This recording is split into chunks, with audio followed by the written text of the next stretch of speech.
Happy New Year to everyone, even though we're a few weeks in already. See everybody's faces. Thank you so much for showing up. It looks like we have our normal good crowd of people, and I just wanted to briefly introduce Louise Wilson, who's here. She is a new member of our team, so please say hi to her virtually today, and you'll probably see her in and out at our Thinking of Drinks, and hopefully person soon at the museum. And just a few housekeeping things. I know most of you folks have been joining for a few months now. Just be sure to mute your microphone so that when Shawn is presenting, his voice will be the one that will be loud and clear, and we can all listen to him without any interference. So that would be great. Thank you so much. I see all the microphones going to mute right now, so I appreciate that. And I will be sharing the PowerPoint presentation. So Shawn, you can dictate when you'd like me to go to the next slide. So I will start my screen sharing now. And just welcome Shawn Eichman, who is our Curator of Asian Art at HoMA. And Shawn, whenever you are ready, feel free to take it away. Okay, well, welcome everybody, and thank you for coming this evening. The subject of my presentation is a sculpture that it stands at the entrance to the Atsuhiko and Aina Goodwin Tateuchi Gallery of Japanese Art in the museum. And I wanted to do a deep dive into this sculpture and its significance tonight. So, Jetty, let's go to the next slide. Great. So the statue was made at the beginning of the Edo period in the 1600s. It is around 400 years old, and it stands right at the entrance to the Japan Gallery in the most prominent place. Next slide.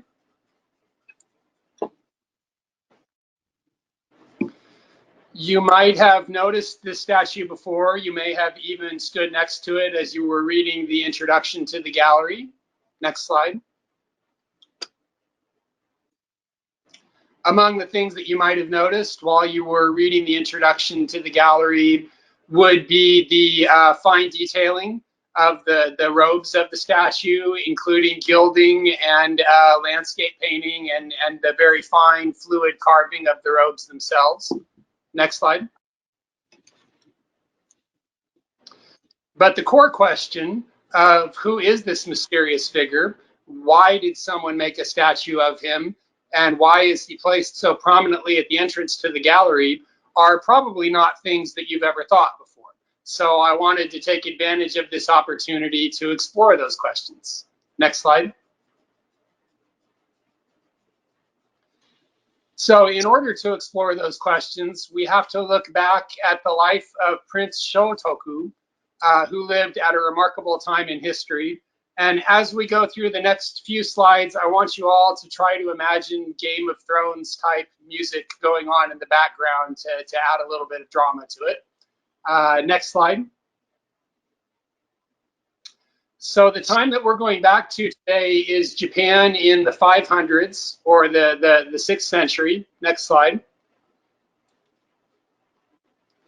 This time period is known in Japanese history as the time of ancient tombs, or the Kofun period, and it is at the very end of that period. We are about to see why it's called the Kofun period. Next slide. One thing that's interesting about the Kofun period is that at this time, Japan still did not have writing, and it was only at the very end of the Kofun period and the beginning of the next period that writing was introduced. So there's no written history from this period. Everything that we know from archaeology. Next slide. Next slide. And the archaeology is pretty spectacular. Here you see one of the largest of the ancient tombs from the period.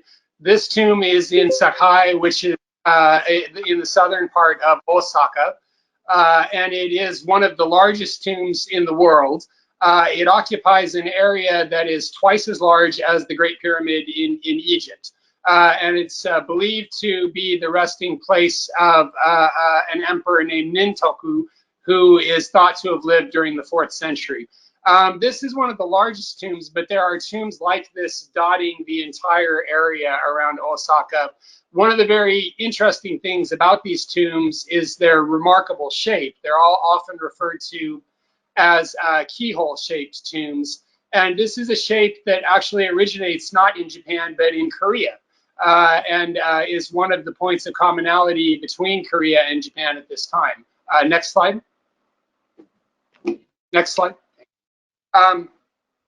These tombs often had on their surface hundreds of large-scale terracotta tomb figures, generally military in nature, but also you'll find horses, various objects, architectural structures like models of houses and things like that. But overall, what they indicate is that Japanese society is becoming increasingly organized and increasingly hierarchical at this point. The tomb figure you see there, by the way, is a national treasure that's in the Tokyo National Museum from the 6th century, right at the time period we're talking about. Next slide. Ceramics at first may not seem all that exciting to people who aren't archaeologists, but we can learn a great deal from them. And one of the very interesting things about the ceramics from this period is that they show a more significant advance in technology compared to ceramics from earlier periods. They're using more sophisticated kilns that require a knowledge of engineering in order to be able to construct. They also require significant mobilization of labor force, and they're high-fired stoneware. The other thing that's very interesting about these, for those of you that know our Korean gallery, is you probably are surprised to see these in a presentation on Japanese art. They look very much like the stoneware that was being produced in Korea at this time. And in fact, in Japan, they were copying the ritual vessels that were being made in Korea. So it's a very clear influence of Korea and evidence of contact with the Korean peninsula. Next slide. One of the other primary manifestations of Korean influence that we have from this period is metalwork. And gold plaques such as this, other bronze work, even armor and weapons from the period show a really significant influence coming from Korea as well. I'm afraid I don't have a pointer to be able to show you, but if you look really closely, you can see that all of the open work in the center of this beautiful little golden plaque actually depicts a dragon.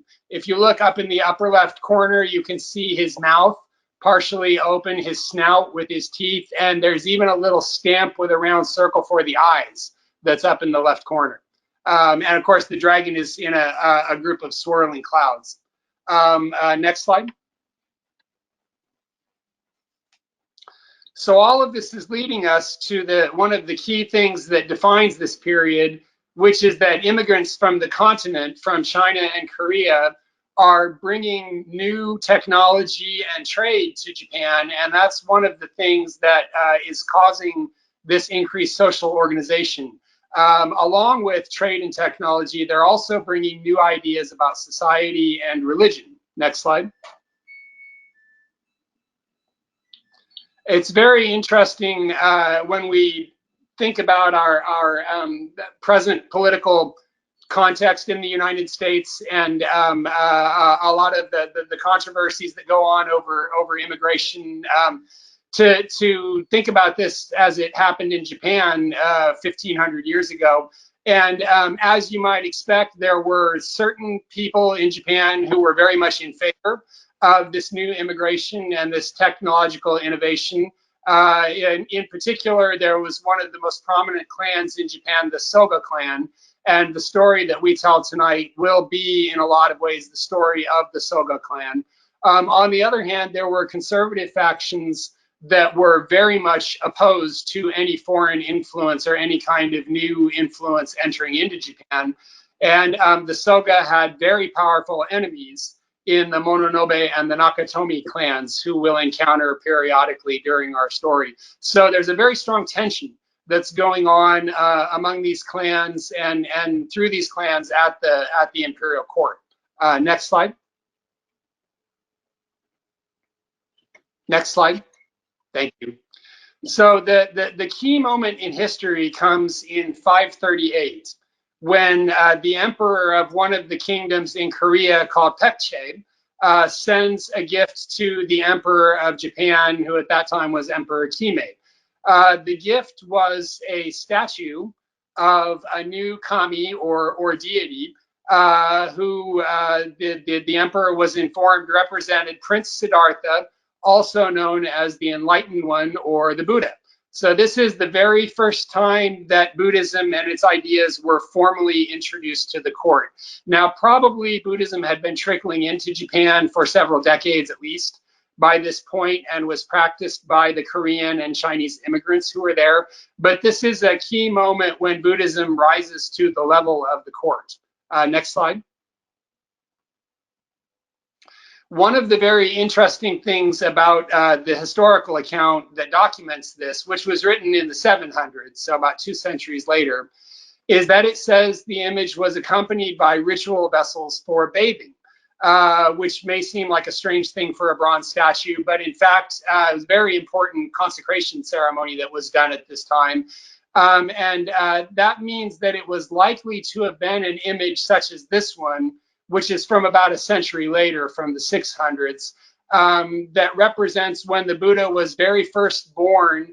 Rain deities or Naga serpents appeared and sprayed rain on him in order to wash him. So in the ceremony, they would pour purified water over this statue, and then it would be collected in the bowl below.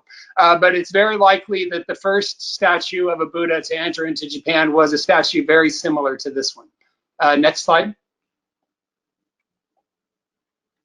So at this point, even though Buddhism was introduced to the courts and the emperor was interested in it, the Mononobe and the Nakatomi clans opposed the idea of the emperor accepting this Buddhist image very strongly.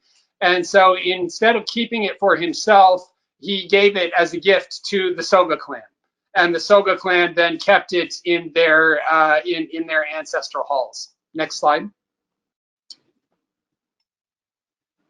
Now, this 30-some years later became an excuse for the Mononobe to attack the Soga clan. There was a plague that was spreading through Japan at the time, and the Mononobe claimed that the plague was being caused by this foreign deity who was worshipped by the Soga. So they took advantage of this to attack the Soga and to destroy a significant portion of the Soga compound. By the way, this and a lot of the other images that you'll see here all come from a series of paintings that are in the Tokyo National Museum now that are the earliest depiction of the life story of Prince Shotoku. It was done in 1069, and originally they were painted sliding door panels for a room in one of the temples that was associated with Prince Shotoku. They're national treasures and among the earliest and most important paintings to survive in Japan today. So next slide. 2 years later, now the Soga weren't able to do anything about this at the time because the Mononobe had the support of the emperor. But 2 years later, the emperor died. And the Soga, after biding their time, exacted their revenge by attacking the Mononobe and killing the leader of the clan. Next slide.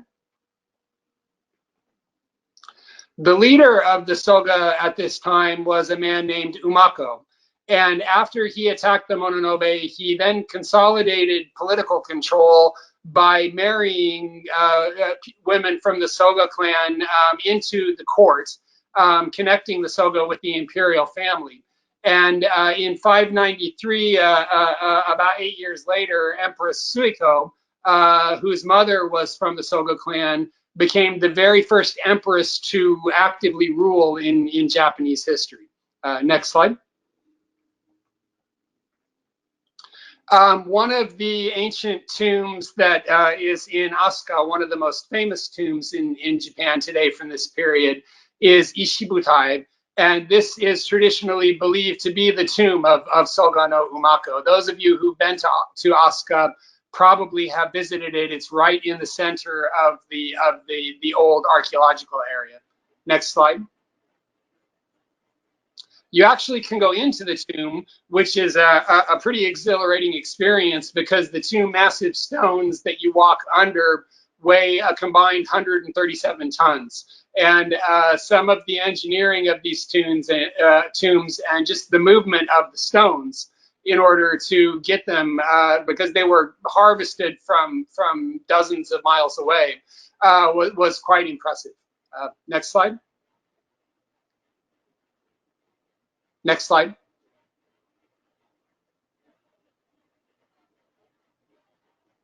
Oh, sorry, can we go to the next slide? Wondering if Jetty has lost connection. Hold on a second. Sure.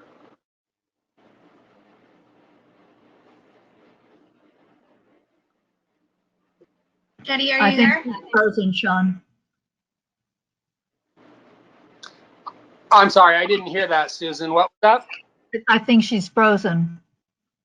Oh, sure. While we're waiting for her, I have been to this tomb before. I can tell you it's quite a remarkable experience to walk inside of it.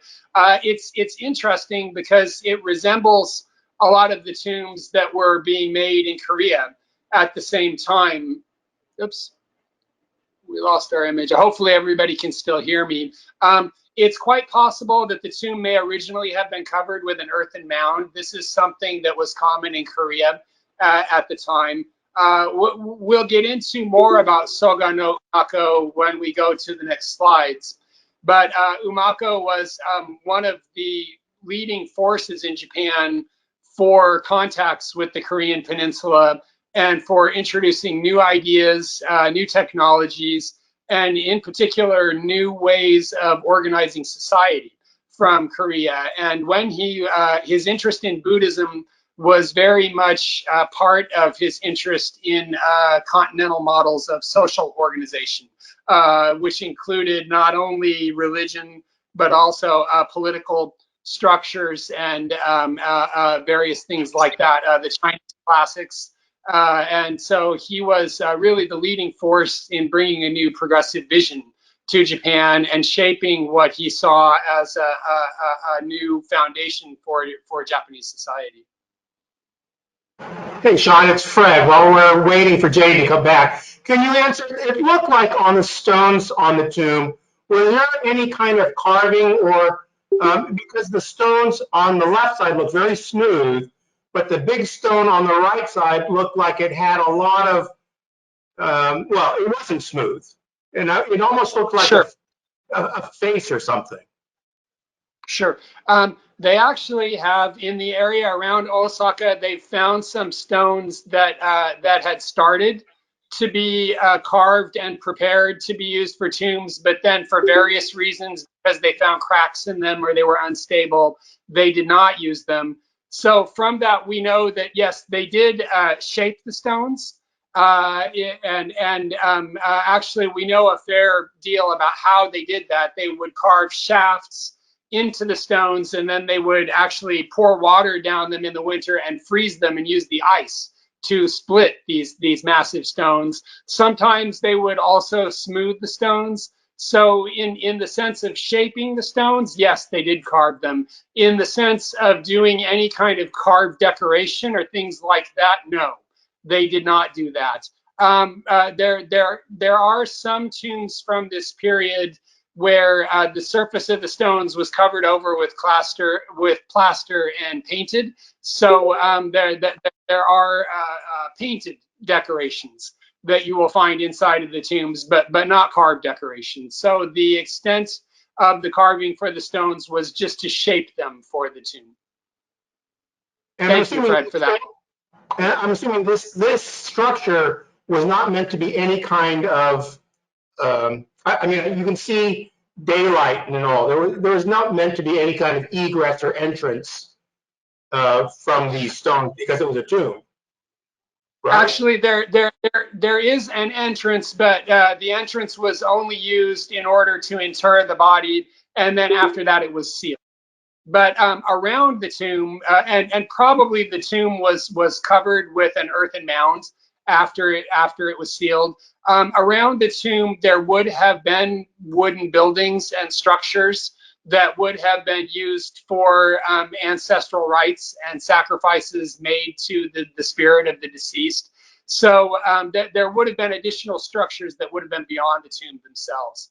And we'll actually see in just the next slide that we go to that very near the tomb, Umako established a Buddhist temple, which also would have been used for conducting ancestral rites to him. There we go. In 588, just after defeating the Mononobe, Umako began building the very first Buddhist temple in Osaka, or the very first Buddhist temple in all of Japan in Osaka. It was right near his tomb, and probably the placement of the tomb was chosen to be very close to the temple as a way for the temple to be used for ancestral rites to his spirit. The temple took 9 years to build and marked a very important start for a new age for Japanese religion and society. The photograph that you see down in the bottom left-hand corner is the temple today. It's been completely rebuilt on a much smaller scale than it would have been historically. And the buildings, I believe, date to the 18th or 19th century, the present buildings. So it's a pale shadow of itself today, but you can get some sense for what it would have looked like in the 11th century from the painting by Hata no Chihei on the right-hand side. And you can see that there would have been a walled compound. Inside of it would have been a main hall and then a pagoda in the center of the compound. And you can also see a bell tower there. There also would have been a drum tower. And then around the walled compound would have been various structures, residences and meeting halls for the monks, various things like that. Okay, let's go on to the next slide. So the reason to visit this temple today, if any of you have been, is because the original statue of the Buddha that was made at the time the temple was built still survives. It is heavily repaired, but it is the oldest large-scale Buddha in Japan, dating from right around the 590s. Umako relied on advisors from Paekche in Korea for the layout and structure of the temple, but the statue itself was actually made by a second generation immigrant from China named Kuratsukuri no Tori. And they had immigrated from southern China, bringing Chinese metalworking technology with them. Interestingly enough, it seems as though the Tori family's primary responsibilities were in making weapons and saddles and various harnesses for horses, various military items like this, and not in making Buddhist sculptures. But because they knew bronze casting technology, the Soga family turned to them in order to make this first Buddha. But this is a very important artwork as the first monumental Buddha made in bronze in Japan. It is heavily repaired today, but you can still see stylistically that it very much follows the continental style that was current in China at the time. Next slide. Near Ishibutai and Osaka Temple is Tashimana Temple, which is where our story of Prince Shotoku begins, because the temple is on the location where Prince Shotoku was supposedly born. And one thing to note in particular, looking at this temple, is the statue of a bronze horse that's outside the main hall. And I'm about to explain to you why there's a horse at the end of this temple. Next slide. At the time that Prince Shotoku was born, it was not yet a Buddhist temple. In fact, it was the imperial stables where the horses were kept. When Prince Shotoku's mother began to feel her birth pangs, in order to not pollute the palace she fled from the palace, the foundations of which still can be seen nearby the temple. And the nearest place that she could run to was the stables. So Prince Shotoku was actually born inside of the imperial stables. Next slide.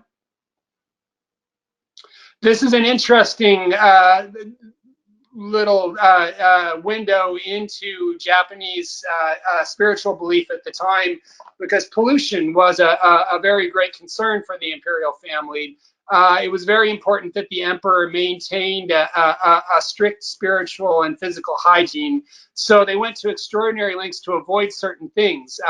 In addition to birth, also death was something that had to be avoided. So interestingly, early on in Japanese history, the capital was moved to a different location with every emperor, because the death of the previous emperor was considered to have polluted the palace in which he lived. So the idea of permanent architecture, such as what Soga no Umako built with his temple in Osaka, was something that was entirely unprecedented at the time that it was done. Next slide. So now we come to Prince Shotoku, who was born to Emperor Yomei, and his mother's name was Anahobe no Hashihito. And both of them had Soga mothers. Both of them were descended from the Soga family. In fact, both of Shotoku himself, it is thought, was Soga no Umako's grandson. Shotoku grew up in the progressive environment of the Soga clan. He was very actively involved with foreign exchange and immigrant communities. From a young age, his education would have included the small number of Buddhist scriptures in classical Chinese that were available in Japan at the time, also Chinese political and literary classics. And he was really instilled with the idea that the future of Japan was to be found in adopting continental models of government and religion. And this very much characterizes his entire life. Okay, next slide.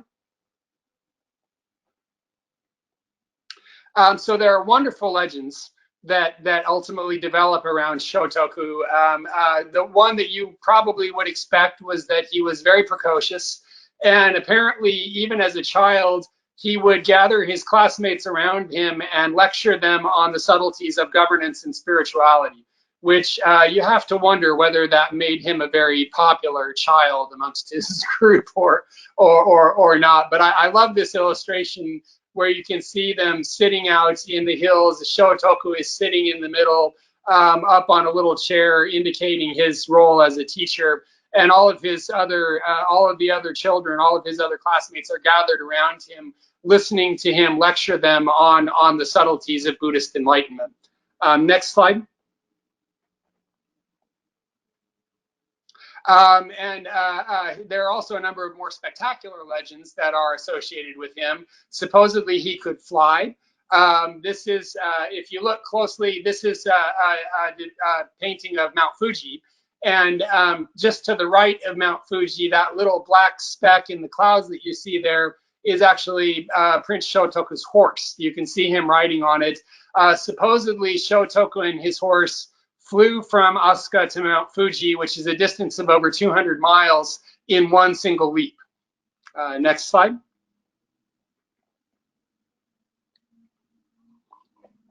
So as he became a teenager, Shotoku became the protege of Soga no Umako. And when the Soga clan attacked the Mononobe and killed their leader, Shotoku was one of the members of the family who was involved in that attack. When the Empress Suico ascended the throne in 593, she appointed Shotoku as her regent, together with Soga no Umako, and it was probably Umako's doing that Shotoku was appointed as regent. At the time that he was appointed as regent and fell under charge of the imperial court and the entire country, he was 19 years old. Next slide.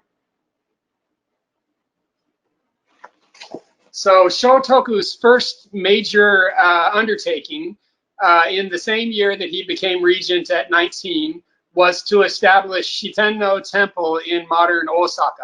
And Shitenno Temple is still in the center of Osaka today. It's a very important hub for the subway system, and you probably have passed through, if you've been to Osaka, you probably have passed through the Shitennoji subway stop before.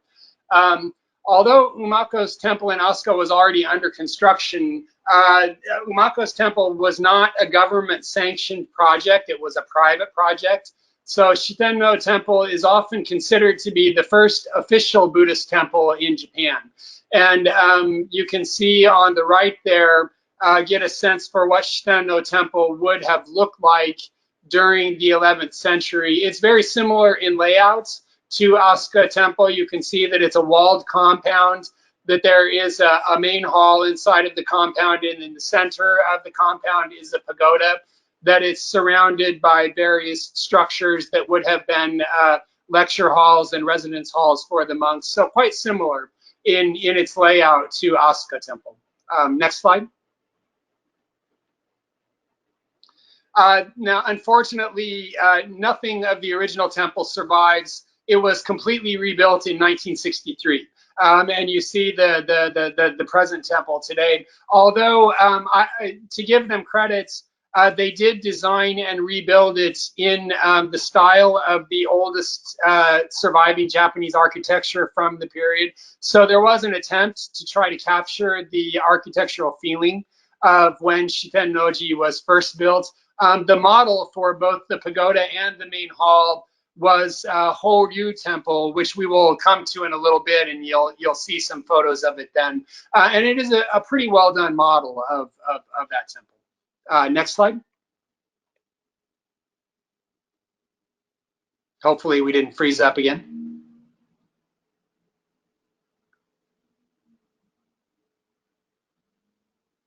I'm frozen again. Hold on. If you've been to Shitenno Temple, or if we can ever travel to Japan again, and once COVID calms down, Shitennoji is a wonderful place to visit in Osaka, because every weekend they do a huge temple fair where all sorts of craftsmen and food sellers come. There's a flea market in the area around the temple. It's a wonderful place to visit, really great fun. Also, the Osaka Municipal Museum is in the same area. It's within walking distance of Shitennoji. And the Osaka Municipal Museum has a wonderful collection of both Japanese and Chinese art, and does really fantastic exhibitions. There we go.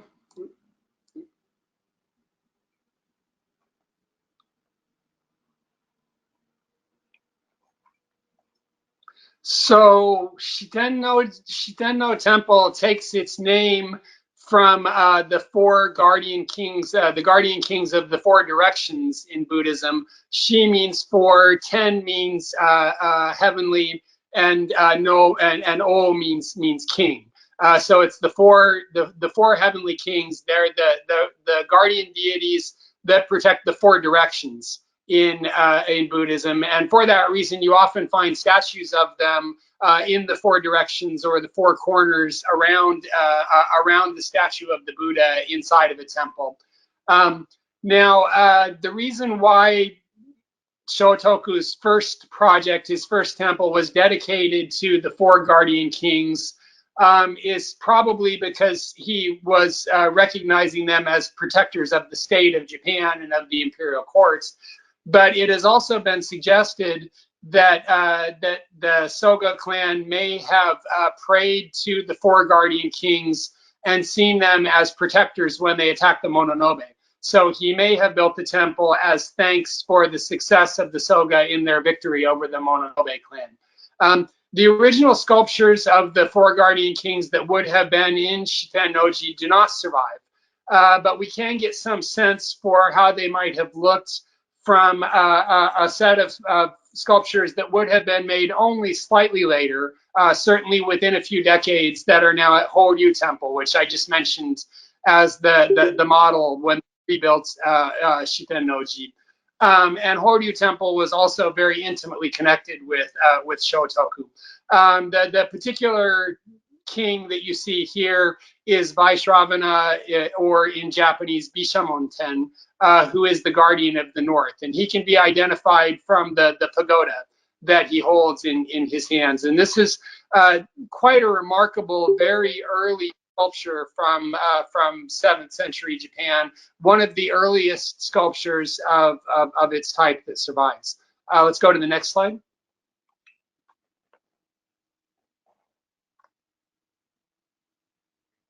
Shawn, while we're waiting for the next slide, what is the statue made of? They haven't gotten to lacquer yet, have they?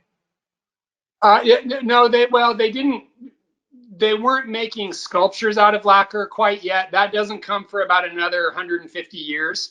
So the statue itself is made of wood, but they would have used lacquer as a base, painted over the wood as a bonding agent for the pigments that they painted onto it. It was painted. Also, you can see that there were some bronze elements in the finials for the pagoda, for example. But primarily, it's made from wood, and then wood with a very thin lacquer coating that would have been painted over with different colored pigments. Okay, so we're on our next slide now, I think. Which is one of my favorite sculptures in the entire history of art anywhere in the world, and I'm in good company. Many people have said this. Many art historians have praised this as one of the great accomplishments of early sculpture. But it's not from Shiten-no-ji. But the reason that I'm showing it to you here is because the deity that was enshrined, the primary deity that was enshrined in Shiten-no-ji's main hall was Maitreya, or Miroku Bodhisattva. Maitreya is the Buddha of the future. And the story goes that he is currently waiting in the heavens, where he sits in contemplation and looks down upon all of us, waiting for the right time when people will be able to understand his teachings, for him to be born again into the world. As the Buddha of the future, I think that the symbolism was very clear for Shotoku, that he was looking at Buddhism as the future of Japan, in choosing to build the first official Japanese temple and dedicate it to this deity. Also, worship of Maitreya was spreading very actively through the Korean peninsula at this time, and in particular, one of the kingdoms in the southeast of the peninsula named Shilla. Shilla and Pekche were rivals with each other, and Pekche was the Soga clan's primary ally on the Korean peninsula, but Shotoku, interestingly, seems to have cultivated ties with Shilla as well. Shilla is very important in the history of this sculpture. The sculpture today is in Koryu Temple in Kyoto. Hopefully some of you have been there and seen it. By the way, it's also made out of wood. Koryu Temple was established in 603 by one of Shotoku's attendants, a man named Hata no Kawakatsu. Interestingly, Hata no Kawakatsu and the entire Hata clan were immigrants from Korea, and they were very important allies for Shotoku Taishi, for Prince Shotoku, and for the Soga clan in bringing Korean technology and Korean trade to Japan. Also, they were in Kyoto before Kyoto was established as an imperial capital, and it seems as though the move of the capital to Kyoto, ultimately may have been partly to be closer to the Hata clan. Now, this particular sculpture supposedly was made in Korea and given as a diplomatic gift from the government of Shilla to Prince Shotoku, who then in turn gave it as a gift to his Korean immigrant advisor, Hata no Kawakatsu. And when Kawakatsu established Koryu Temple in Kyoto, he then placed the sculpture in the temple, and it's been there ever since for the last 1400 and some years. Let's go to the next slide.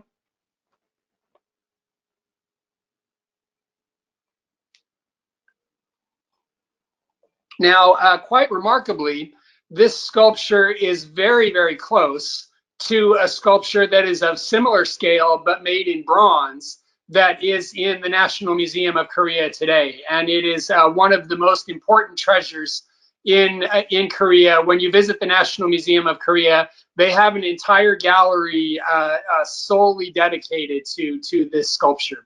It's quite a wonderful experience to visit. It's a beautiful display.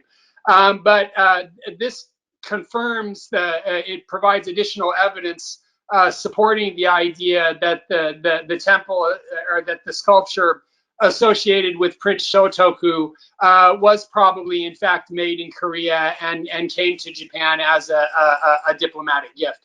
It's very interesting that these two sculptures have become somewhat of a symbol of diplomatic relations between Korea and Japan today. And both the National Museum of Korea and the National Museum of Tokyo have been arguing for years that they bring the two sculptures together and display them.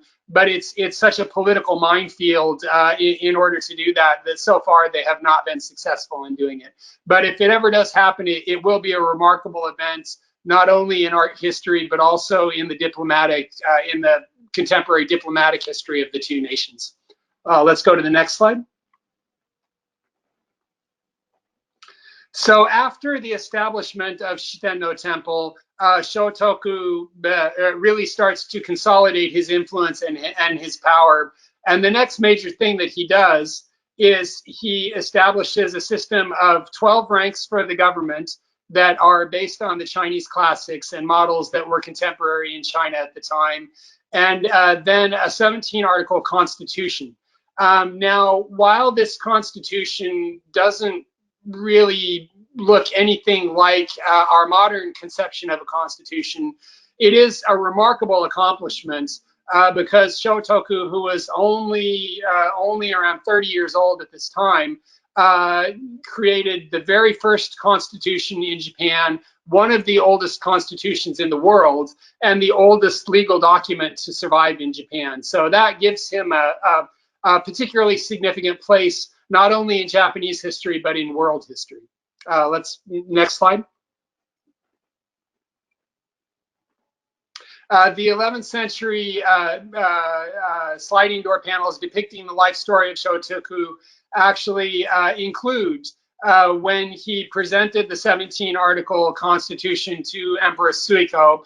If you look, you can see the hall there, the figure sitting on the right in brown robes, with two attendants in black robes behind him. That is Prince Shotoku, who is presenting the Constitution to the Empress. The Empress you can't actually see; you can only see the bottom of her robes. Her face is covered by shades, and that's because there was a ban on depicting the imperial personage at the time that these paintings were made. One of the interesting things about this painting is that you'll see that the various officials that are depicted are all wearing different colored robes. You can see Shotoku is wearing a brown robe. The two attendants behind him are wearing black robes. Two other figures that are in the courtyard next to the table there are wearing green robes. And one of the features of Shotoku's government system and his 12 ranks was that they were distinguished by color. Next slide. Now, about a year or two after presenting the Constitution to the Empress, Shotoku moved his residence to 20 miles away from Osaka in Ikaruga. And 2 years after doing that, he established Horuji Temple. Now, Ikaruga seems to have been the hometown of his favorite consort, which may have been the reason why he moved his residence there. Horuji Temple was originally intended as Prince Shotoku's own private worship temple, so it was not an official temple when it was first established. And the temple itself was part of a larger residence that Prince Shotoku built for himself and for his family. His mother also moved there and had a residence that was just north of his residence. Now, unfortunately, the temple was struck by lightning about 60 years after it was built, but it was almost immediately reconstructed in 710. So the core of the temple that survives today dates to 710. This includes the main hall and the pagoda, and that makes these two buildings the second oldest wooden buildings in the world. By the way, the first oldest wooden building is a pagoda that's in a sub-temple right next to Horuji, and it is about 4 years earlier. But that doesn't by any means take away from the significance of the main hall and pagoda at Horuji, which are among the most remarkable surviving examples of early Japanese architecture, or really early architecture anywhere in the world. Now let's go to the next slide.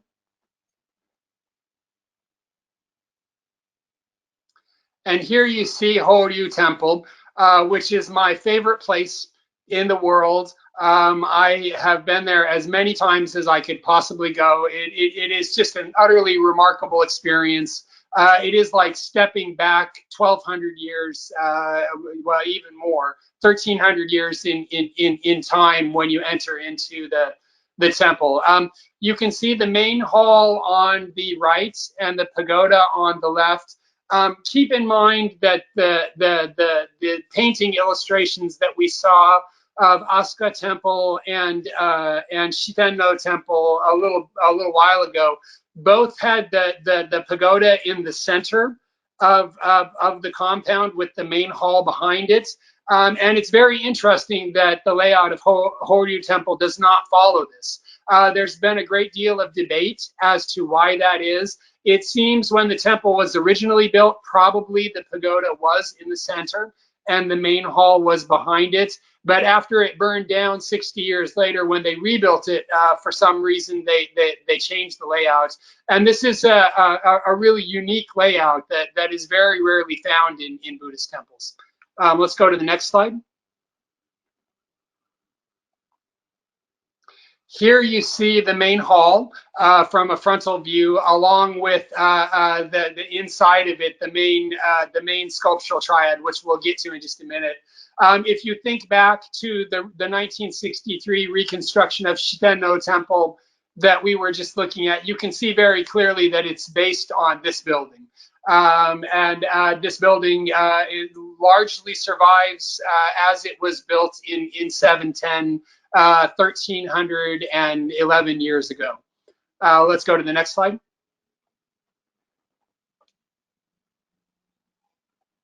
Now, the bronze triad that is in the center of this main hall was built by Kuratsukuri no Tori, who was the very same craftsman who made the monumental Buddha at Osaka Temple that we were looking at a little bit ago for Shotoku's grandfather.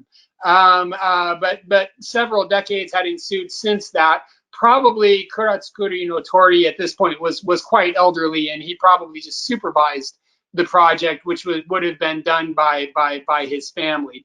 The sculpture is quite remarkable in that it is dated with an inscription, which is really unheard of before this. I believe this is the oldest sculpture dated with an inscription in Japan.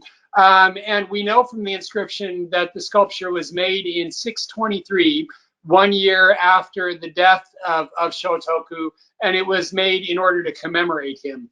The quality of casting and the technical refinement is really quite remarkable. You can see that since in the few decades since the first monumental Buddha was made for Osaka Temple, that the technology has really advanced significantly, and it is really quite important for that as well. And it is completely intact in its original state as it was made. Next slide.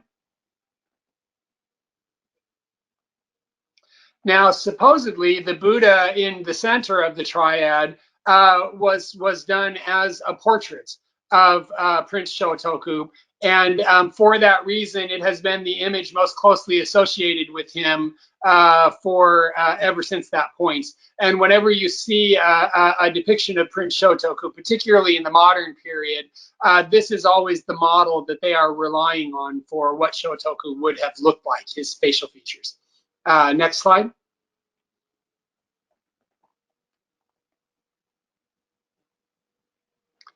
Now, if you start to imagine the Game of Thrones music again, we come to the tragic end of Shotoku and his line. Now, despite Shotoku's immense accomplishments, in the generation after he passed away, there was a great deal of infighting amongst the different factions of the Soga clan. And even though Shotoku's son, Prince Yamashiro, was named crown prince and was intended to become the emperor, another faction of the Soga clan that had become more powerful by this point opposed this and managed to overthrow him. Yamashiro renounced his claim in an attempt to not be killed, but his enemy, Soga no Iruka, was afraid that as long as he was alive, he would still be a threat. So Soga no Iruka actually invaded Horyu Temple. Prince Yamashiro and his family hid inside of the pagoda at Horyu Temple. But when the Iruka's troops managed to break through the walls, the entire family committed suicide. Now, the pagoda that you see here is not the actual pagoda where Yamashiro and his family committed suicide, because that one burned down shortly after, and this one was rebuilt just a few decades after that. Next slide. One of the interesting things about the temple, though, is that in the very same spot where Yamashiro committed suicide, there is now a depiction with small clay sculptures of the death of the Buddha. And one of the things that's quite remarkable about this is how intensely emotional the grieving figures, particularly the monks that surround the Buddha, are. One of the prime examples of how expressive clay sculpture in early Japan during the 8th century could be. But I think it serves as a very poignant reminder of the fact that Yamashiro and his family committed suicide here, and this marks the spot where Shotoku's line just a generation after his death ended. Next spot. Now, a few decades after this, another plague spread through the court and the capital area, and everyone attributed the plague to the restless spirits of Shotoku and his family. So in order to appease the spirit of Prince Shotoku and his son and family, a new temple was built, or a new sub-temple of Horyu Temple, called the Yumedono, or the Hall of Dreams. And this was built in 739.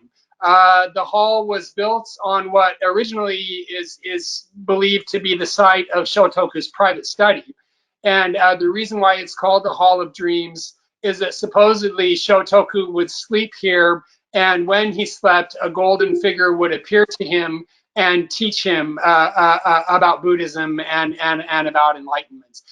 The hall survives exactly as it was built in 739, making it the fourth oldest wooden structure to survive in Japan, and also the oldest octagonal building in Japan, perhaps the oldest octagonal wooden building anywhere in the world. Next slide. And here you see the Yumedono. You can visit the outside of the Yumedono at any point. Here you see that the doors are open, but in fact, most of the time they are closed.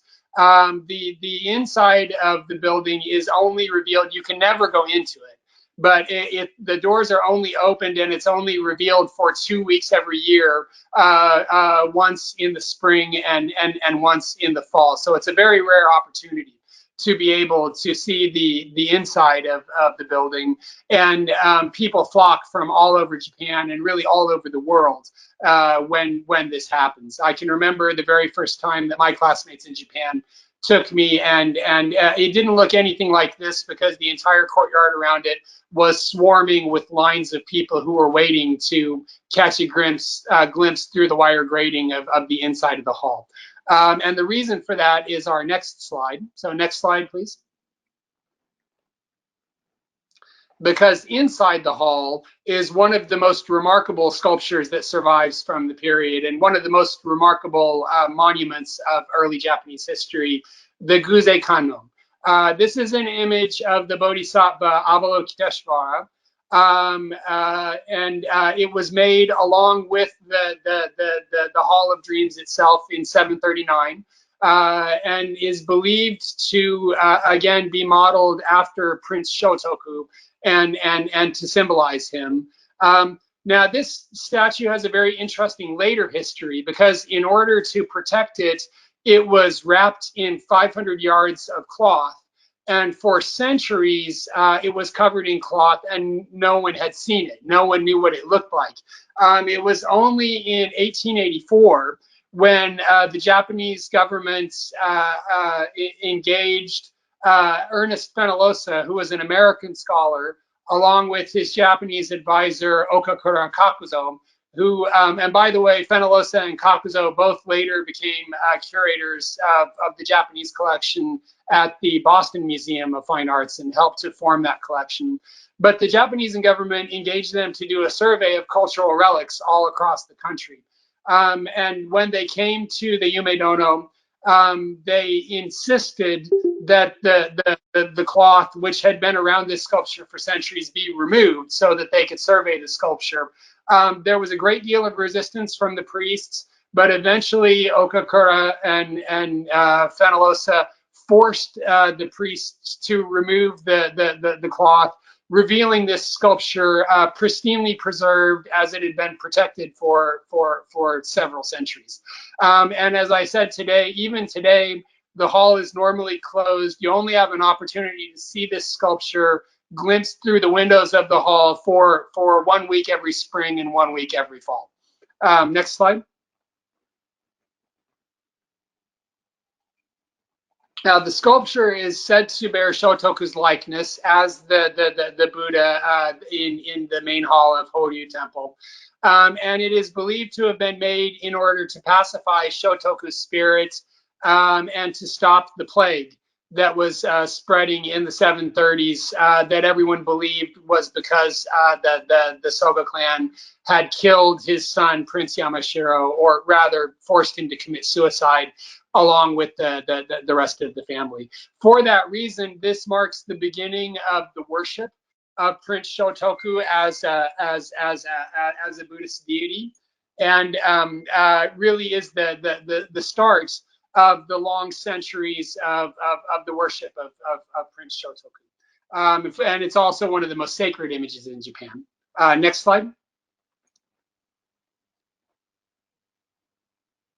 And in that sense, it is the ancestor and the progenitor of the sculpture that we have at the entrance to our gallery of Japanese art. And now you get a sense for why Shotoku was so important, and why in the 17th century that statues of him were still being made and worshipped in Buddhist temples, and why he plays such an important role in defining Japanese society. Next slide. Now, Prince Shotoku took on a new significance at the end of the 19th century in the Meiji period, when Japan began to modernize. Under the influence of European history painting traditions that were developing at the time, which Japanese artists, as they started to travel to Europe, were becoming aware of, a new genre of history painting started to emerge in Japan during the Meiji period. And Shotoku became a very popular subject, not so much for his significance as a Buddhist object of worship, but rather for his historical significance as one of the founders of the Japanese nation and as the author of Japan's first constitution and government rank system. Interestingly enough, his likeness was even put on the 5,000 yen and 10,000 yen bills until 1986. And you probably can't see from the slide here, but if you look up an image of the 10,000 yen bill, you can see that there's a watermark of the Hall of Dreams right in the center of the bill. Next slide. So to bring us to our conclusion, the twists and turns of Shotoku's own lifetime and the many legends that grew around him in the following centuries can perhaps be best summed up in a famous statement that is attributed to him in an early biography, and it is believed to show the first glimpse of a genuine understanding of Buddhist teachings in Japan. So I wanted to end my presentation on Prince Shotoku by letting him speak in his own voice. Next slide. And the famous quote that is attributed to him is, "The world is vain and illusory, and the Buddha's realm alone is true." And with that, I'll stop my presentation. Let's go ahead and pause the PowerPoint. Thank you, Shawn. Thank you. Let me go back to, if anyone has any questions, you can take questions, or if you want to type them out, we can do that as well. Shawn, can you tell us a little bit about the provenance of our Shotoku? Where is it from and how did it get here? That we don't really have a lot of information on it. I believe it was a purchase, an early purchase, but other than that, we don't have we don't know what region of Japan it would have come from or a specific location. There was a lot of 17th century Japanese art that came into the museum early on, and this may even have been a Robert Allerton gift. Allerton was quite an important collector, and fortunately we benefited from his generosity because he had a home on Kauai. So he donated a number of very important Japanese artworks to us for that reason. But sculptures of Shotoku were quite common. Ours is an interesting one because it shows him as a teenager. A lot of the sculptures that you see, and actually there's a very famous one at Harvard that there's about to be a symposium on in just a couple of days. Often Shotoku is shown as only a 2-year-old infant. And that's because at 2 years old, if you remember the image that I showed you of him as a very precocious child, even at 2 years old, he was gathering all of the other babies around him and teaching them about Buddhism and about Chinese political systems. And so Shotoku as a 2-year-old infant became a very popular subject in Buddhist statuary. Shawn, is the last figure which you showed of Shotoku, is that a wood sculpture or is that a bronze sculpture? Let's see. That was that's our sculpture. That's our sculpture in the museum. That is wood. Yeah. No, I meant the one you showed in that, which was wrapped in 500 yards of fabric. The Guze Kannon in the Hall of Dreams. That is also wood. But the crown and some of the other decorative elements on it are made from bronze. Okay. Thank you. But the main sculpture itself is wood. One of the interesting things that art historians look at from this period are within the bronze crown and the bronze decoration. If you look at the decorative elements there, they're very, very similar and show a clear and direct influence coming from Korean crowns that have been discovered in tombs at the time. Keep in mind that in the 1910s, 1920s, 1930s, Korea was colonized by Japan, and at this time, the Japanese archaeologists were conducting a lot of the first archaeological excavations in Korea, and they were discovering these fantastic crowns and other metalwork and jewelry that are now on display in various museums in Korea, including the National Museum of Korea. But at the time that the Japanese archaeologists were discovering them, they immediately realized that they were similar to, in a lot of ways, almost identical to the crowns on these early Buddhist sculptures in Japan. And so they began to realize that in fact the Korean influence on Japanese arts and Japanese society at this time was really pervasive, and Japan was depending in a very significant way on Korean models and on the Korean Peninsula to introduce new technologies and new systems of thought and social organization. Shawn, it's Fred. You had mentioned, you had shown a painting of a woman, a royalty, that her face was not shown. And it seems like that is within a few hundred years of the same practice of not showing the Muhammad Prophet's face in art. Was this a coincidence of practice? Yeah, I think it was really a coincidence. In the case of the image that I showed, which was it showed Prince Shotoku giving his constitution to the Empress Suico and presenting it to her. The reason why the Empress Suico is not shown there is because she is serving as the divine ruler of Japan at the time, and it was believed that that whether it be emperor or empress, whether it be male or female, that the emperor, the imperial line, was descended directly from Amaterasu, the sun goddess, and for that reason they were divine. And being divine, there was a prescription against depicting them in the arts. So that only applied to the emperor, or in very few cases when there was an empress, the empress.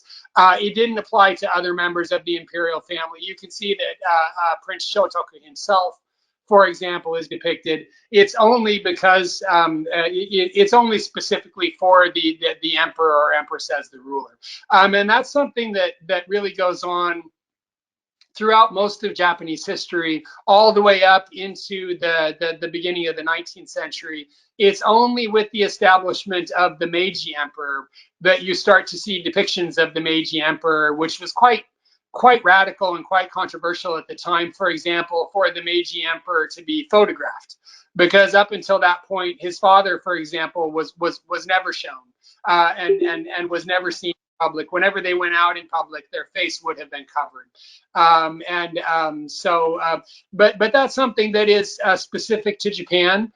You don't find that, for example, in China with the emperors. Portraits were regularly made of the emperors. There are portraits made of the Korean emperors. So I don't think that there's any kind of a connection with other places where historically important figures, where there was a prescription against depicting them or showing them in art.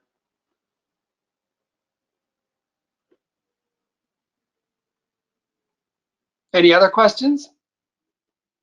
So that would have changed after World War II then, right? That they would. It changed in the Meiji period.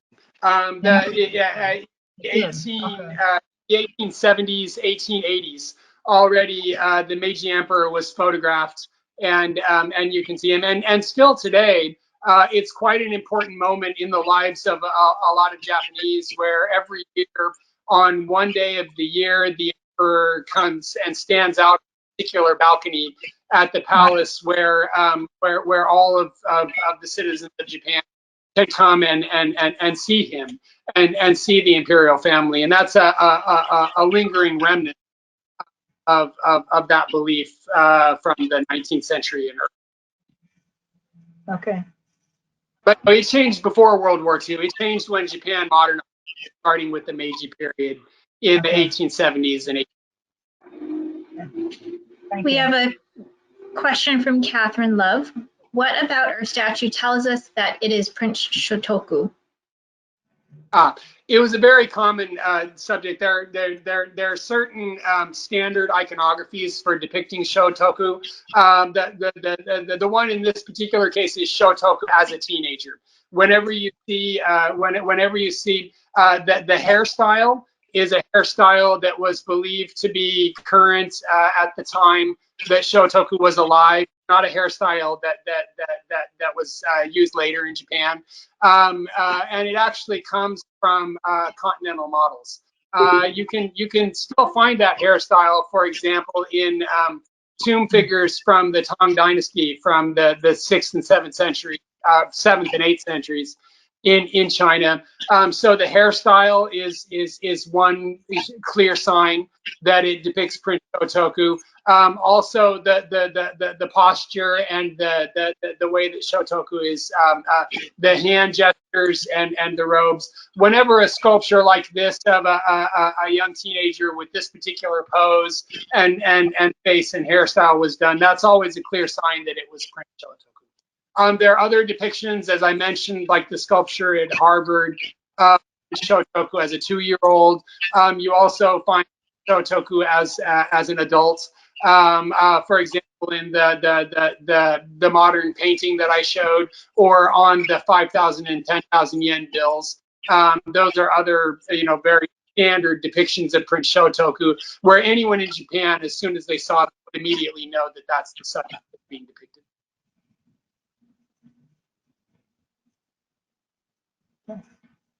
But yeah, certainly with our sculpture, the hairstyle is a dead giveaway.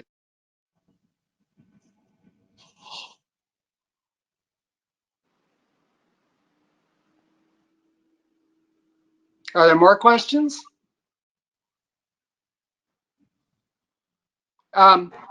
If there aren't any more questions, I do have a few supplementary images of some of the artistic treasures at Horiji for the last 10 minutes or so, if you'd like to see some of them. I was worried my presentation would go too long, so I didn't put them in the main presentation, but I'd be delighted to show them to you.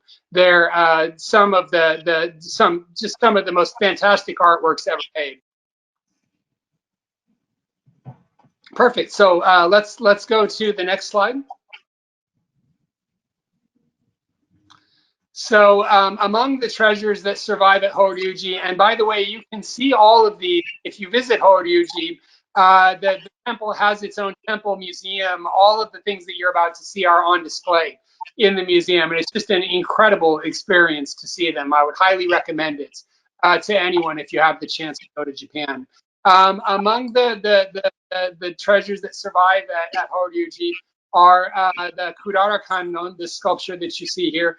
This it's hard to get a sense for this sculpture from just a slide because the sculpture is about 9-10 feet tall. It's quite massive, and it's this very long, slender, elongated figure that has quite a remarkable effect when you see it. It dates from the 7th century, probably to shortly after the time when Prince Shotoku would have been alive, maybe to around the middle of the 7th century, which makes it one of the earliest Buddhist sculptures, particularly monumental Buddhist sculptures, and sculptures of a bodhisattva to survive. It is made from wood with a bronze crown. And traditionally, the name Kudara Kannon, Kudara was a historical Japanese name for the kingdom of Paekche in Korea. So for about a century or so after the sculpture was discovered, it was thought that the sculpture actually was made in Korea. Let's go to the next slide. Here you can see a detail of it. Now, what's interesting is that the name Kudara Kannon is actually not documented in early sources before the 13th century. And probably, in fact, the sculpture was made in Japan. The sculpture also was originally not probably at Horyu Temple. The earliest documentation of it at Horyu Temple is from the 13th century. And what's interesting about that is, for those of you who know a little bit about Japanese history, at the end of the 12th century, there was a massive civil war that destroyed temples all across the region, including a lot of the temples in Nara. And probably what happened was the temple where this sculpture was originally housed was destroyed at this time, and it was moved to Horuji, which fortunately survived, being in a more remote area. at the beginning of the 13th century. Now, nevertheless, if you look closely at the crown of the figure, you can see that in the middle of the crown is a vase shape, and this vase shape then has radiating lines that come out from it. But that it really got Japanese archaeologists working in Korea excited in the early 20th century, because one of the pieces of bronze metalwork that they discovered, they were excavating early tombs from around the same time as this sculpture in Korea, was a bronze finial or crown fragment that depicted exactly this same base shape in exactly the same way. So we know from that it's very likely that the Japanese artist who made this crown may even have been the Kuratsukuri no Tori and his family, the immigrants from China, but they were clearly copying what was a Korean model at the time. And that made the sculpture very famous when that discovery was made in Korea. Let's go to the next slide. Now, in addition to the two sculptures of Maitreya that I showed you previously, the bronze one in the bottom right-hand corner from the National Museum of Korea, and the one in the upper right-hand corner that comes from Koryu Temple in Kyoto, and supposedly was given to Prince Shotoku as a diplomatic gift from Korea, which he then gave to one of his Korean immigrant advisors. There is a third sculpture of Maitreya that survives. It would be, it would really be a faux pas for me to show you the first two sculptures and to not introduce the third one. Now, the third one was definitely made in Japan, and is the only one of the three that was definitely made in Japan. It is kept in one of the sub-temples of Horyu Temple, which is a small sub-temple named Chuguji, or Chugu Temple. This actually was a nunnery, and it was established on the location Shotoku built a home for his mother, Anahobe no Hashihito, who eventually became a Buddhist nun, and then she donated her residence to become a nunnery after she passed away. And this sculpture is, along with the other two, a really treasured and precious example of the early motif of the pensive bodhisattva, or Maitreya sitting in the heavens, contemplating and looking down on the suffering of the world, waiting for the right moment when he will be reborn and relieve everyone's suffering. Let's go to the next slide. Now, probably the most remarkable thing that survives in Horyu Temple's treasury is the Tamamushi Shrine that you see here. The Tamamushi Shrine, it's about 5 feet tall, to give you a sense of scale. And originally, the reason why it's called Tamamushi is a kind of beetle that had iridescent wings. Originally, this entire surface, all of the edges and borders of it, would have been covered with iridescent beetle wings, which is really something wonderful to imagine. None of those beetle wings survive today. Of course, they all would have they all would have fallen off and degraded over time. But still, it is quite a remarkable example of miniature architecture and of the kinds of shrines and the housing that would have been used for these personal, private images and bronze sculptures of the Buddha that survive. Now, this shrine is first documented in Horyu Temple's records in 747, giving it one of the most amazing provenances of any artwork in all of history. We know exactly where it has been for almost 1,300 years now. And at the time that it was first recorded in Horyu Temple's records, it was called the personal shrine of Empress Suico. However, art historians today think probably that it was made in the decades after her death, and probably wasn't originally actually used by the Empress. Let's go to the next slide. Hopefully we didn't freeze up again. I think was it Bob or Fred who asked me about lacquer. Lacquer painting and lacquer sculptures did thrive in the 8th century. And one of the things that's most remarkable about the Tamamushi Shrine is that on all 4 of its sides, on the bottom level, it includes lacquer paintings. Which are among the oldest paintings to survive from Japan, and they are different narrative stories. So we know from this the narrative stories that were spreading with Buddhism through Japan at the time. The particular story that you see here is a story that is about one of the previous lives of the Buddha when he was the Prince Mahasattva. Mahasattva was known for his great compassion and empathy. One day when he was walking through the woods, he came across a tiger, a female tiger that was starving to death and was so desperate that she was about to eat her own cubs. So Mahasattva became very worried about the terrible karma that the tiger would gain by doing this horrific act of eating her own children. So he decided that in order to save her from this, he would sacrifice himself and allow his own body to be eaten. But he also didn't want the tigress to have the negative karma of having killed him. So he actually climbed up on a cliff above the tigress, disrobed, and then jumped off the cliff to commit suicide, so that the tigress could then eat him. And it's an example of extreme compassion in early Buddhism. If you look at the illustration on the right, you can see at the very top the Buddha as a prince is taking off his clothing, and then in the middle register he's jumping off the cliff and falling down, and then down at the bottom of the register, the tigress and her cubs are eating the prince's body.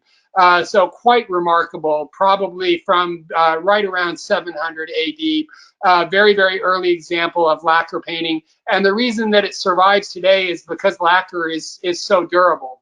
If it had been done in just regular pigment, it almost certainly would have fallen off. Let's go to the next slide.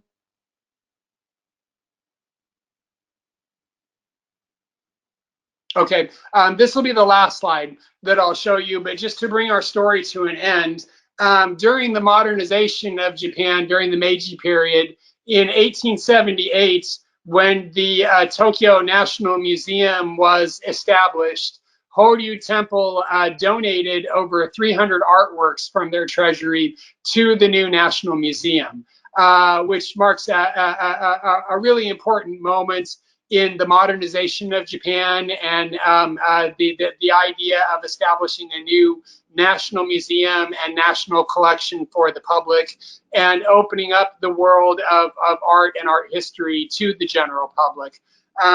Today, the donation is housed in the Horuji Treasure Hall, which was a building designed by Taniguchi Yoshio and opened in 1999. The sliding door, and you see an installation of their collection of small bronze sculptures that were given by Horuji down on the bottom right. All of the narrative images, the paintings of the life story of Prince Shotoku that we've been looking at were part of this donation, and today are housed in this hall, along with a lot of other really incredible treasures that are almost all designated as national treasures by the Japanese government today. Okay, with that, let's go ahead and end my presentation. Can I take any more questions about the things we just looked at, or anything else from my presentation? Yes, Susan? Shawn, I'd like to explore more about the materials and the process. I think in Western, we don't see wood and bronze together. I presume that was because wood was available, more readily available, and bronze was very precious and difficult. Maybe they couldn't do large things, but I don't know if you know more about that. In part. In part, it was because wood was the most readily available material. Also, prior to we're not entirely sure, but it's very likely that prior to the introduction of Buddhism into Japan, or certainly right around the same time that Buddhism was first coming to Japan,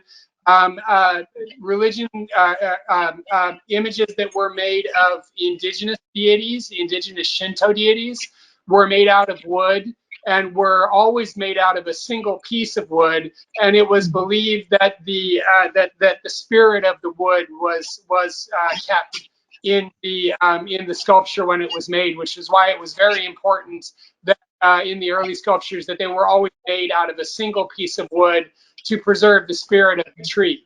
So it's quite possible and probably very likely that early Buddhist sculpture may have been influenced by Shinto belief, and that wood as a sacred material for sculpture and statuary, that may have already been established by Shinto at the time. Now, at the same time, in China and Korea, large-scale bronze sculptures were being made. Also, large-scale stone sculptures were being made by this point for Buddhism, but bronze in particular was being made, I think, probably prior to the introduction of Buddhism. Remember that Buddhism came into Japan along with a lot of other technological innovations and social innovations, among which would have been bronze casting. The high-fired stonewares that I showed at the beginning of my presentation as an example of Korean influence, what's important about those from a technological perspective is that they required kilns that could do higher firing temperatures, up to around 1,200 to 1,300 degrees Celsius.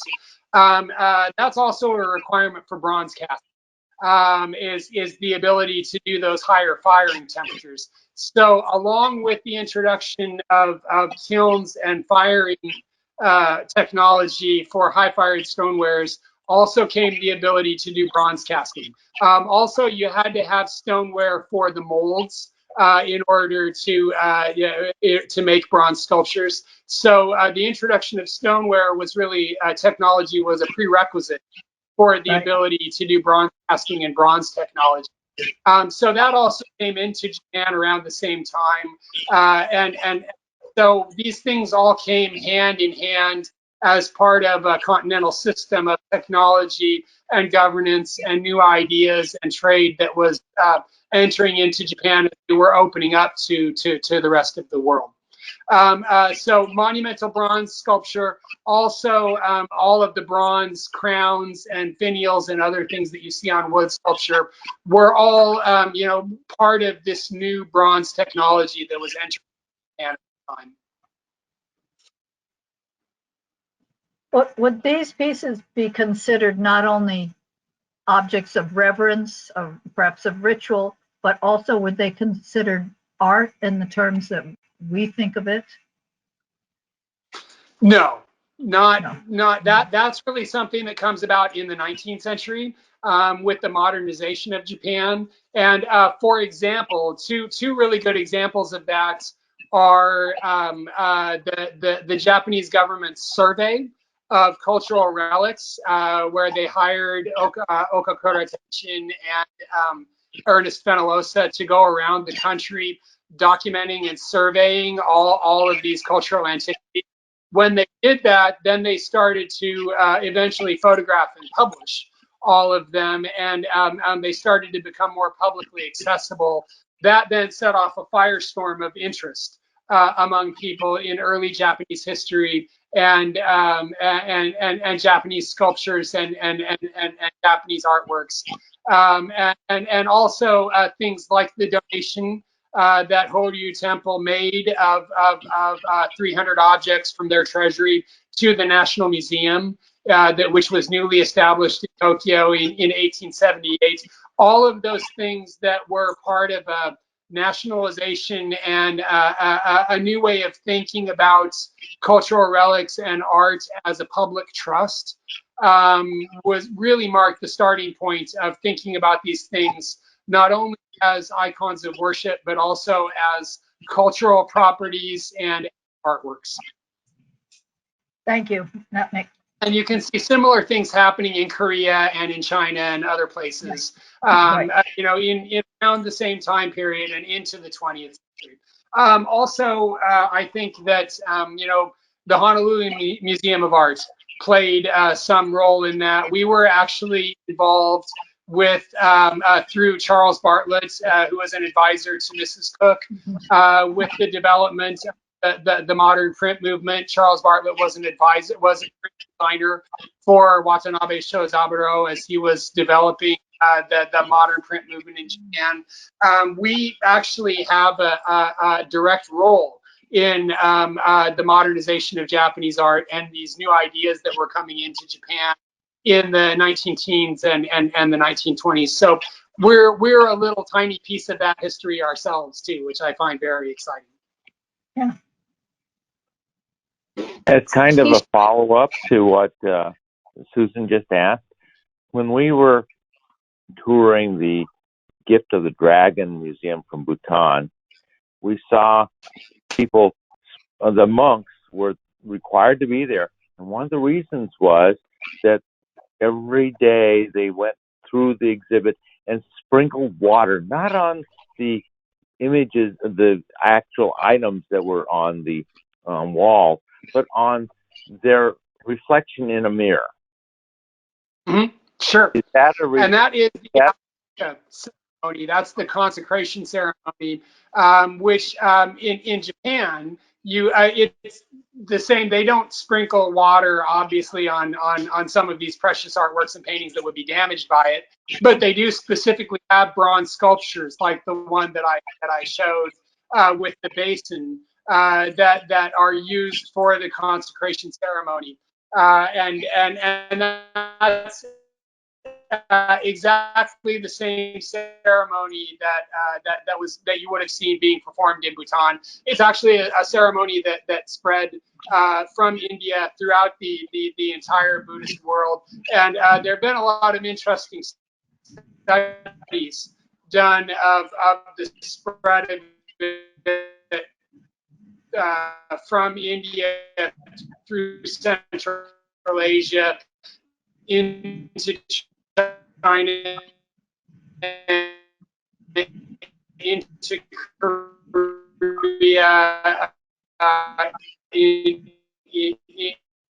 into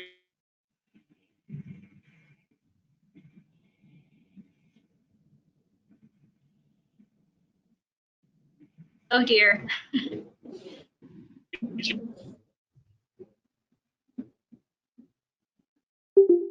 Have we lost Shawn? He's I think frozen. we've lost him. Oh. The perils of the internet. Well, if he doesn't come back in a few seconds, we may need to end our phone call. If there are any other questions from anyone else, we can have you email either Jetty or I, and we can send them to Shawn, and he can answer them and make sure that we get them back to you if you'd like. I think that would be great, but please give him our thanks. Yeah. Oh, Shawn? By all means. Oh dear. Well, thank you. Oh, Maybe he can hear us, but I doubt it. a little So slow, I it's think. very, very interesting and answered some questions I had. It's great.